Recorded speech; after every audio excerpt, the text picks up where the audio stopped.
Hello friends, welcome to my channel. બદલાતી ઋતુમાં ગમે તેટલા આપણે સાવચેત રહીએ છીએ પણ ઉધરસ તો થઈ જ જાય છે. તો આજે આપણે ઉધરસ મટાડવા ઘરેલું નુસ્ખા જોઈશું. નંબર 1, અજમાને મીઠું અને હળદર નાખીને શેકીને ખાવાથી ઉધરસ મટે છે.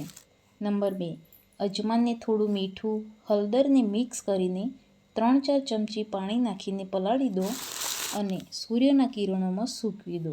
સૂકાઈ જાય એટલે એક ડબ્બીમાં ભરી દો. આ ચૂર્ણને જમ્યા પછી અડધી ચમચી અજમો અને એક ટુકડો દેશી ગોળ ખાવાનો છે.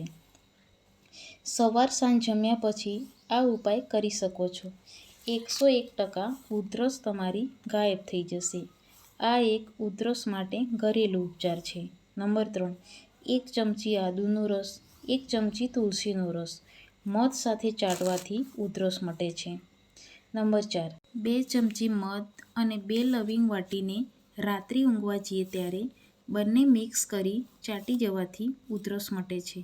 પણ આ ઉપાય કર્યા પછી પાણી પીવું ટાળવું જોઈએ.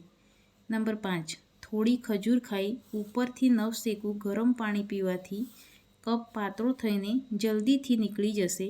ફેફસાં કાચ જેવા થઈ જશે. નંબર 6, હળદરવાળું દૂધ પીવાથી ઉધરસ મટે છે. નંબર 7, આયુર્વેદ અનુસાર મધ એક રામબાણ ઇલાજ છે. 2 ચમચી મધને 1 ગ્લાસમાં નવશેકા પાણીમાં નાખીને પીવાથી તુરંત ફાયદો મળે છે. નંબર 8, ઉધરસને જલ્દી રોકવા માટે બેસ્ટ ઉપાય છે. નવશેકું હૂંફાળું પાણી આખો દિવસ પીવું જોઈએ અને હૂંફાળા પાણીમાં મીઠું નાખીને પીવું અને તે પાણીના કોગળા કરવા જોઈએ. નંબર 9, ઉધરસને દૂર કરવા માટે આદુ પણ અકસીર ઇલાજ છે. આદુને પાણીમાં નાખીને તેનો ઉકાળો બનાવી દો, પછી તેમાં મધ નાખીને પાણી પીવાનું રાખો. ઉધરસમાં જલ્દીથી રાહત મળશે.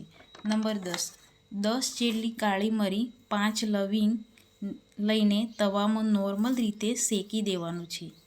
યાદ રહે, લવિંગ ઉપર ફૂલવાળા હોવા જોઈએ.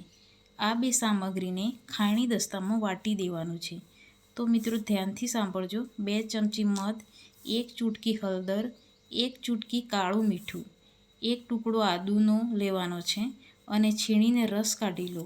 આ બધી સામગ્રીને મિક્સ કરી રાત્રે ઊંઘતા સમયે 1 ચમચી લેવાનું છે.